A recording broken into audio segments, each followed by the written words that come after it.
All right, guys, welcome back. We have once again, actually, just realizing this now, Mark. We still have yet to come up with a name for the show. Uh, this doesn't seem to be that big of a deal. I don't know if people are here for the name anyway. But we're back with the opening day show. Recording this on open day, probably released on Friday, which is the opening day for most teams. But we're back, excited to be back with baseball, man. How pumped are you?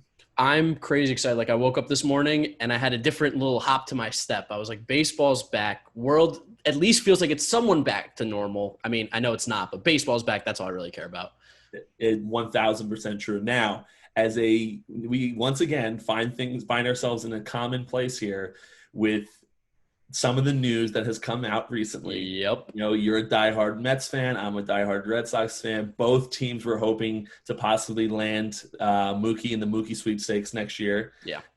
That obviously now we know is not happening. What are your thoughts as a Mets fan?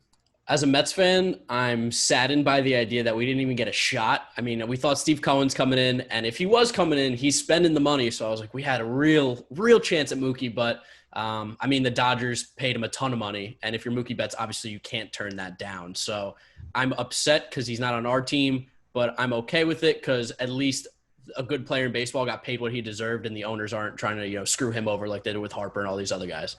Seriously. Now, obviously, as a Red Sox fan, I thought we had a chance of coming back. I was actually a teammate of Mookie's, and I talked to him recently. Obviously, I'm not going to dive into with him like his free agent talks, and that's not my place to ask him those things. But it took every fiber of my being not to be like, Mookie, by the way, you need to come back to Boston. I thought he was really coming back. I really did. I was like, Heim Bloom is like a mastermind. I thought he was making this move knowing that Mookie's coming back, but yeah, it's not the case. No, it's not. I mean, I understand it. You know, they offered him $300 million, I think 10 years, I think is what. Yeah, I think that's what it was. And, obviously Mookie's thought he was worth more. He's obviously right now. Definitely. It seemed as though the money per year though was pretty much the same because he got 2 extra years. Yep. But maybe years was a big deal for Mookie. I heard the rumors that it was. Mm-hmm. Now he's 27, going to be 28 in October. I think I saw this morning. And he's signed with the Dodgers until he's 40. Yeah, that's like it's weird to think that when you look back at Mookie Betts' career, he's going to be a Los Angeles Dodger, which like I'm sure that hurts you as a Red Sox fan, but like that's just the truth of it. Like he's going to be a lifetime Dodger now for the rest of his career.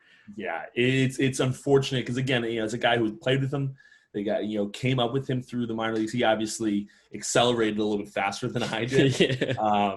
But I remember the days of playing with him in short season ball. He was a shortstop, young kid out of high school from Tennessee, and then we drafted Devin Marrero back in 12 with me, and he came in first round shortstop. This is the guy, and Mookie had to move to second base, and he couldn't throw to first base from second base. It was a mind blowing thing. I'd be like, oh, this guy's a stellar athlete, but I'm not sure he can ever put it together on the baseball field to get to the big leagues. So that was gonna be my question. Was gonna be, did you ever think like playing with this guy, he was gonna be like this highest paid player in Major League Baseball? No, Well, I guess maybe when I was playing with him and when I was in Boston, I probably thought there was a chance. But he was an average hitter at best. I wish I researched his Lowell stats, but he was an average hitter at best. He was just a really good athlete. And now we're seeing, I remember we went to Greenville the next year, which is low A for Boston. Mm-hmm. We went to Greenville the next year, and he, had UL Washington, which is a blast from the past name for baseball historians. UL Washington was our hitting coach. And I remember one day, UL just kind of went to the cages with them and they kind of tweaked something. Mm-hmm. And he went like 4 for 4 that day, like went nuts. Yeah. He literally has yet to stop hitting. It's a mind blowing concept, but it's something that Mookie, if he was able to ever put it together, which he has as an athlete, you knew he could do it. It was just a matter if he ever did. And, here we are now. Clearly he has. Now he's making an asinine amount of money. So this is the life. And I'm over here recording podcasts. Listen, everybody goes their different ways. It just so happens that his was worth, $368 million or whatever it was. Yeah. Not. I mean, as a reliever, I don't think I had that kind of ceiling anyway. But now I will ask a prediction from you, Mark. Do you think 12-year contract? Do you think he's in LA for all 12 years? Ooh, that's tough. I think my gut reaction tells me yes, but my brain tells me no, because at the end of the day, no one ever survives those super long contracts. The only guy that's going to is Mike Trout, because he's going to be the best player of all time. But yeah, I don't know if Mookie does. My brain tells me otherwise. Every time I see those super long contracts, I just assume they're and this is what Scott Boras, the best agent of all time, told me when he was trying to recruit me to be a part of his agency. Mm-hmm. He told me that you signed the guy for the first 5 years of those big deals. That's what you're paying him for. In the back 5 years, you either keep him as a veteran on your team or you eat some of the contract and you trade him to a young team that needs a veteran presence in the clubhouse. Mm-hmm. You are not paying him those $30 million a year on the back end of that contract for anything else besides the first 5 or 6 years. Yeah, no, I believe that 100%. It makes sense. I mean, and Scott also always talked about how 28 to 33 was your peak years, which is what the Dodgers are going to be getting from Mookie, 28 to 33. So they're paying for his peak years. He's going to get Mookie Betts for all of it. Yeah. It's frustrating. But I digress. So we got, unfortunately for yourself, as a Mets fan, we also have some tough news coming out of Queens. Why don't you let the fans know? Yeah, so Stroman hits the IL, muscle tear in his calf, and we don't really know when he's coming back. Now, I will say optimistic thing that we've been seeing is that Stroman put out a tweet, I want to say maybe either this morning or last night, about how he's been throwing bullpens. He threw like a 55-pitch bullpen. He can pitch, but he can't run, so that's why he's on the IL, which confused me because I go, you're not hitting this year. So, like, in my head, I'm like, is he actually healthy? Is he able to pitch? Like, what really is the limitation here that they're keeping him on the IL if he is throwing at least 55 pitches off the mound? But when you hear muscle tear in the calf, you think that's going to be a huge problem. But from what Stroman's saying, it seems like he's going to be back soon. But, classic Mets scenario, we're in limbo, and we have no idea what's actually happening. That's interesting. I did not see that he could run, but he couldn't – he can pitch, but he can't run. Yeah. That's very interesting.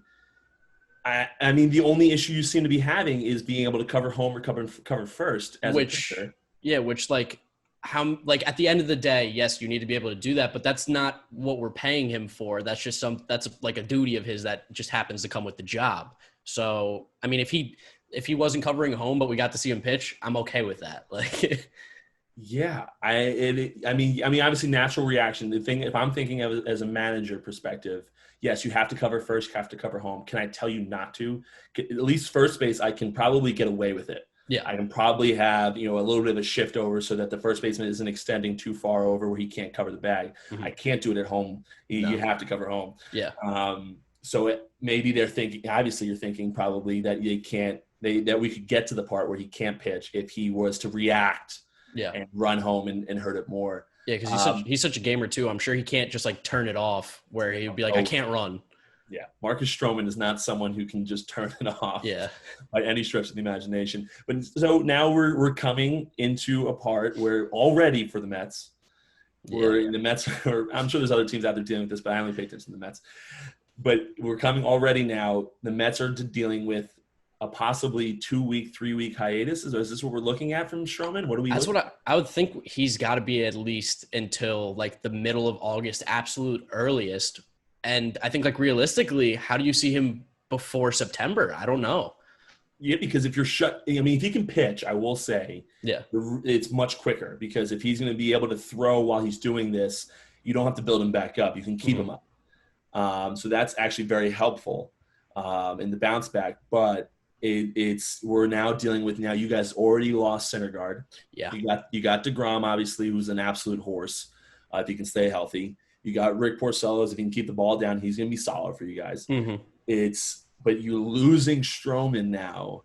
Now you're lost two of – because if Stroman was your 3 with Syndergaard in the rotation, correct? With Syndergaard, he's our 3, yeah. Yeah. So now you've lost 2 out of the top 3 pitchers on your team. And a team who has – if you're at full health, you're talking about a team that can compete to go to the World Series.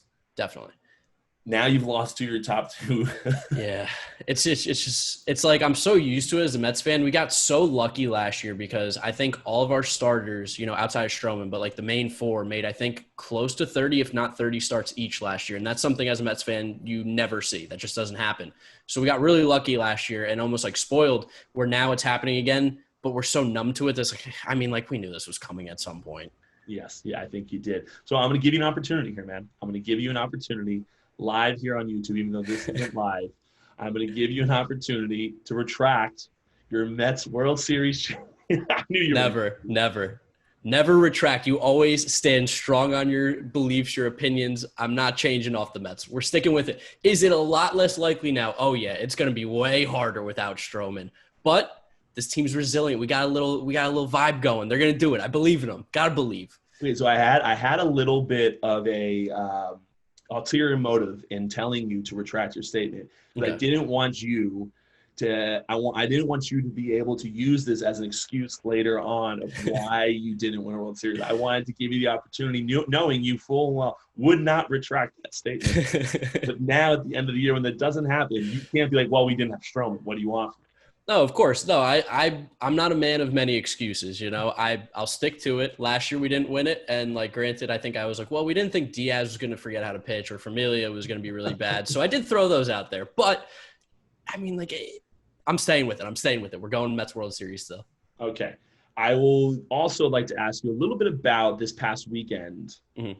Mets Yankees didn't go really how you guys had drawn up. No. What are your takeaways from this weekend? I couldn't care less. Okay. I know that these are a little bit different than spring training games because they are, days before the season starts, but I still look at it as spring training. You have guys that are maybe working on some stuff on the mound. You have some guys at the plate who are maybe trying to do a little different things, or they had a certain approach for the night that they were trying out. A lot of what happened, the main guys that we saw from the pitching wise, did fine.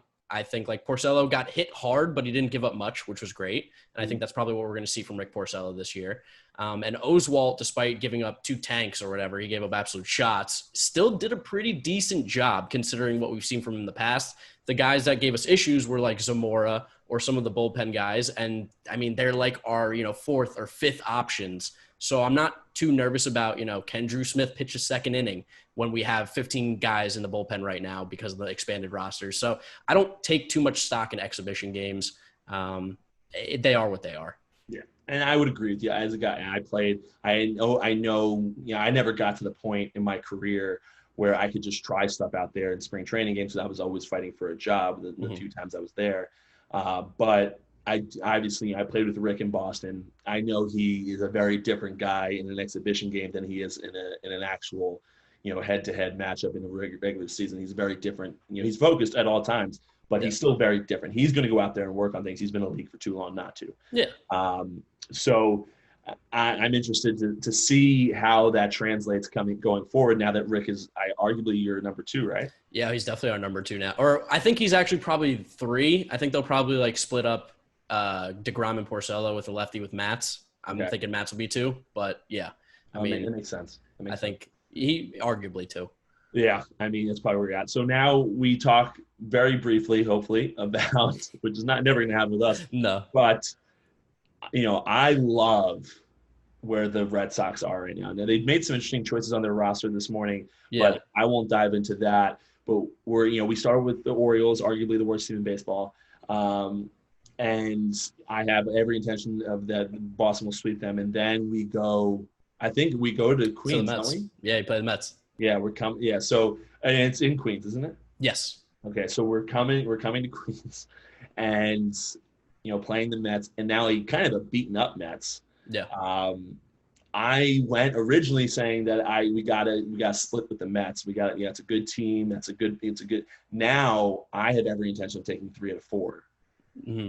And I think that who do you guys start off with? So we go DeGrom. And then, we got DeGrom, Porcello, Matt should be the first 3. So then you're going to see Waka, Oswalt, DeGrom, and then either Matt's Porcello based on whoever's 2. Okay. So you still get the top end, but you do get the 2 weakest guys in the rotation. Okay. And who do you guys open up with? We start against the Braves. Yeah, Braves on tomorrow. Okay. So Red Sox, not a bad team, not a great team, but not a bad team. They got the bats. The Braves, phenomenal team. Really good. As we've stated in previous videos or video, you can't get off to a slow start in a 60-game season. I think it's very hard to do that, especially with one of your competitors being in your division. Yeah. Realistically speaking, as realistic as you can be. Yeah. Realistically speaking, what do you see the first 7 games going for them? I think for the first 7 games, we're looking for 4-3. I think if we come out of it 4-3, we're feeling good. 3-4, it's not the end of the world. But if we come out, 2-5, that's where you start to go, man, we're already put ourselves in a hole. Especially if, let's say, those 3 games or like 3 of those 5 we lose are against the Braves. We're already 3 games back right off the rip against them. That's tough, especially in a short season. So I think we got to at least come out with 4 out of 3 to feel confident going forward. Okay. So now I'm going to ask you this question as well. Yep. Would you rather get swept by the Braves in your division and then, get swept by the Red Sox? Oh, no, get swept by the Braves and sweep the Red Sox. Or take 1 from the Braves and take 3 from the Red Sox? I think you got to take 1 for the Braves, 3 from the Red Sox, because I think you got to keep the gap as short as physically possible. And while the Red Sox, they are a good team, I think it's a lot more realistic for us to take 3 and 1 as opposed to, losing all 3 and taking 4. Yeah, I think it's realistic too. And you have to think about the team morale.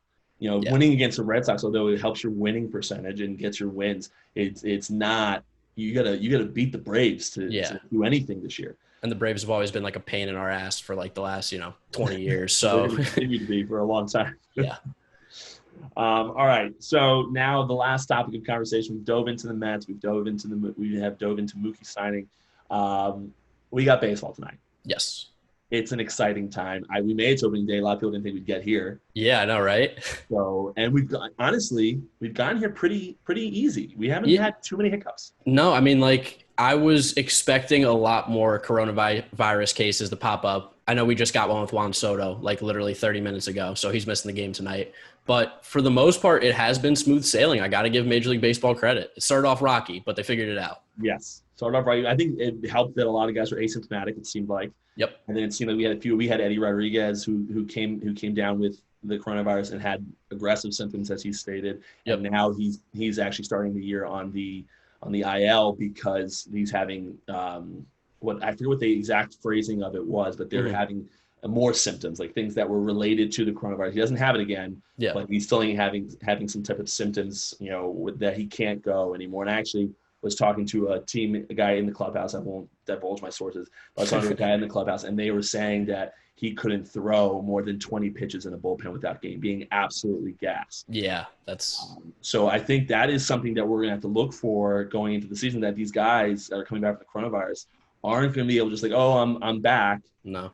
If Eddie Rodriguez can't throw 20 pitches in the bullpen, he's not even close to 80 or 100 pitches. No, not even close. No. So that's obviously very concerning as a Red Sox fan, because we absolutely need him. Need him badly.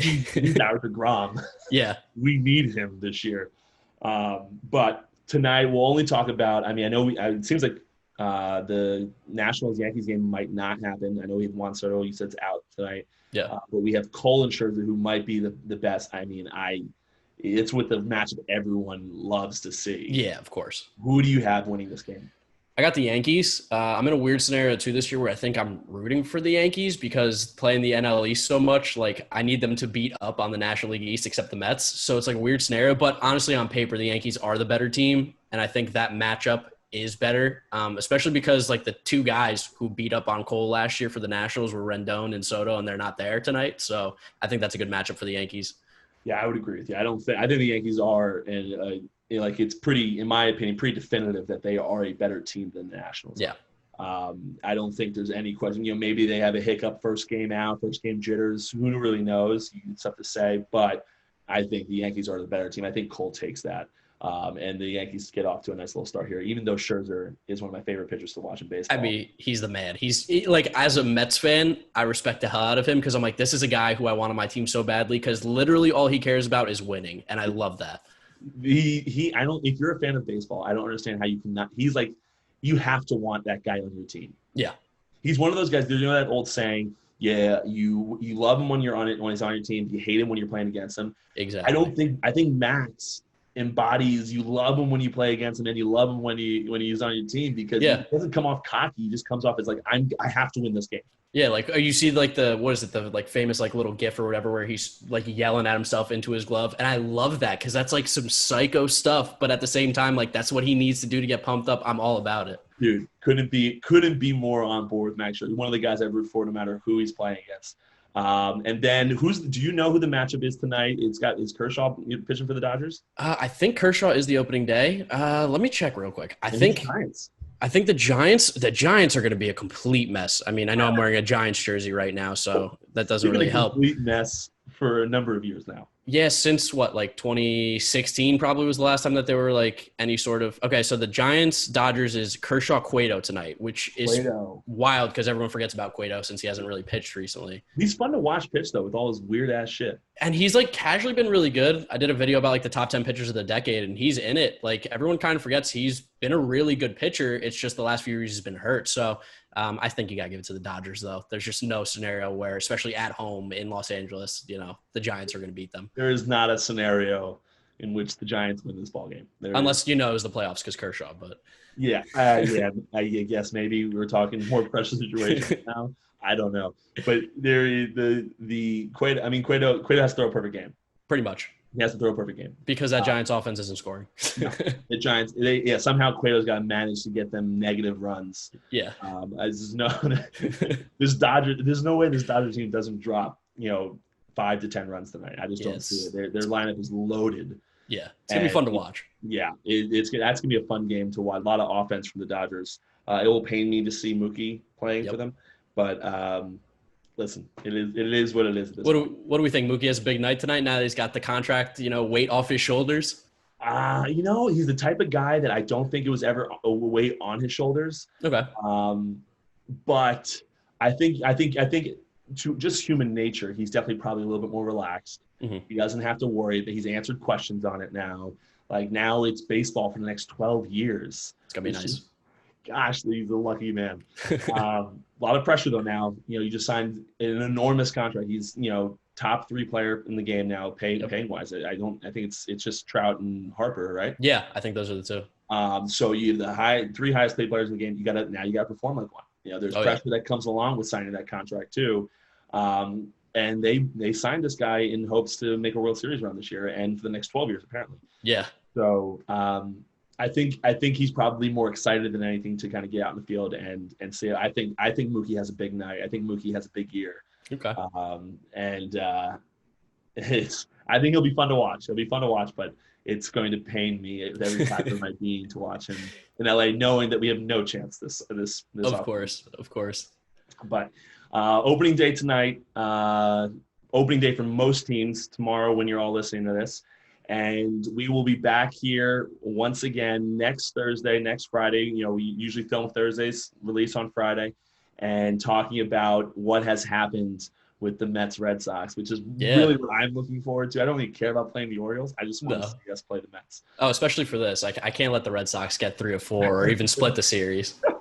Honestly, if we were allowed to go to games, I'd meet you in Queens and we'd go watch it. Oh, 100%. Next year, we'll have fun with that. But we'll see you guys next time. Please follow me on YouTube. Subscribe to my channel. Subscribe to Giraffe Neck Mark on YouTube. And, you know where to find us everywhere else.